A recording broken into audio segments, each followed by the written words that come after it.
DPRD Banjarmasin menggelar rapat paripurna untuk membahas 3 buah raperda usulan pemerintah Kota Banjarmasin. Salah satunya rancangan peraturan daerah tentang pembentukan susunan perangkat daerah. Dewan pun akan segera membentuk panitia khusus untuk membahas raperda secara komprehensif. DPRD Banjarmasin menggelar rapat paripurna untuk membahas 3 buah raperda usulan pemerintah Kota Banjarmasin, salah satunya rancangan peraturan daerah tentang pembentukan susunan perangkat daerah.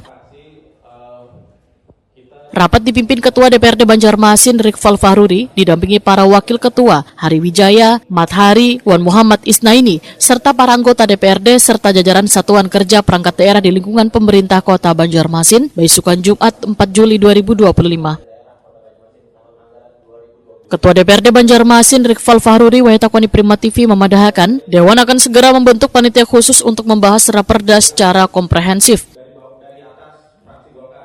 Pembahasan pun akan secepatnya dilakukan secara mendalam hingga menghasilkan regulasi yang sesuai kebutuhan kota.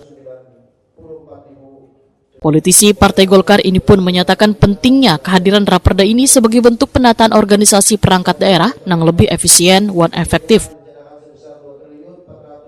Karena jika raperda ini disahkan, maka akan memberikan dampak positif dalam mendukung kelancaran tugas-tugas pemerintahan dan pelayanan publik. Ada struktur di perangkat daerah. Nah, ini guna untuk memudahkan kinerja dari pemerintah daerah sendiri dalam hal pekerjaan atau berkaitan baik efisiensi kerja, kemudian juga efektivitas kerja. Wali Kota Banjarmasin Muhammad Yamin menyatakan tujuan utama dari raperda ini adalah untuk meningkatkan efisiensi dalam penganggaran serta pelaksanaan program-program pembangunan. Melalui raperda ini diharapkan tata kelola pemerintahan akan berjalan lebih efisien, terutama dari sisi anggaran, sekaligus menjamin efektivitas dalam pelaksanaan kegiatan.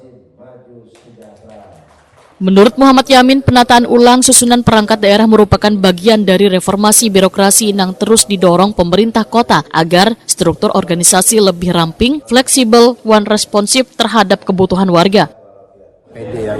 Pertama PD itu adalah untuk melakukan efisiensi dalam hal penganggaran juga. Kita berharap juga efisien, efektif dalam melaksanakan kegiatan. Muhammad Yamin berharap setelah dibahas oleh Pansus, raperda ini dapat segera disahkan menjadi perda yang memperkuat sistem kerja pemerintahan kota dalam menghadapi tantangan pembangunan ke depan.